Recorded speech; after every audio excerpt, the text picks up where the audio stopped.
En prenant ses fonctions à la présidence de la BEDEAC, Banque de développement des États de l'Afrique centrale, le 18 mars 2017 à Brazzaville, Fortunato Ofambon-Tchama avait entre autres défis de renforcer la confiance, la crédibilité et l'image de cette institution financière au service du développement de la sous-région Afrique centrale.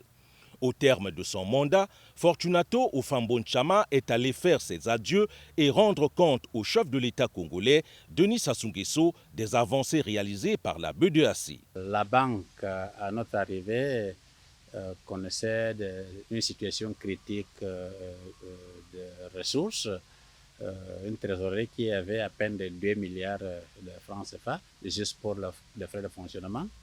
On était obligé de passer toute l'année 2017 sans financer les projets parce qu'il n'y avait pas de ressources. Et nous, on a fait une offensive internationale pour la mobilisation des ressources.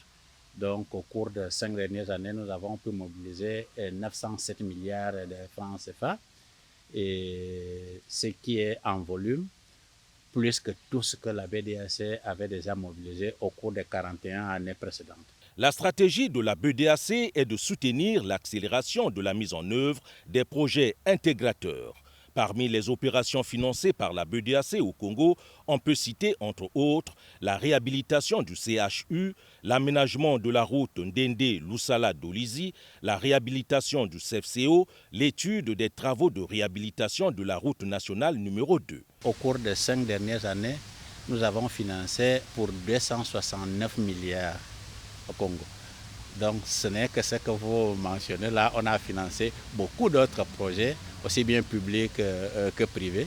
Sur la question des changements climatiques, la BEDEAC a réorienté sa stratégie vers le financement des actions climat.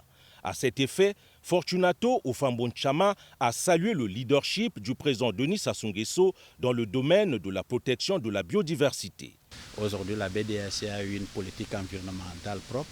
Et dans toutes les interventions de la BEDEAC, la question environnementale est présente. Donc la banque est en face avec ce leadership du président de la République, Denis Sassou Nguesso, pour que la préservation de l'environnement soit au cœur de nos actions. Après plusieurs réformes, la BEDEAC est devenue une institution crédible, ce qui a conduit le Conseil international des managers africains à décerner à son président Fortunato Ofambon-Tchama l'Oscar du leadership et de l'excellence le 15 décembre 2018 à Paris.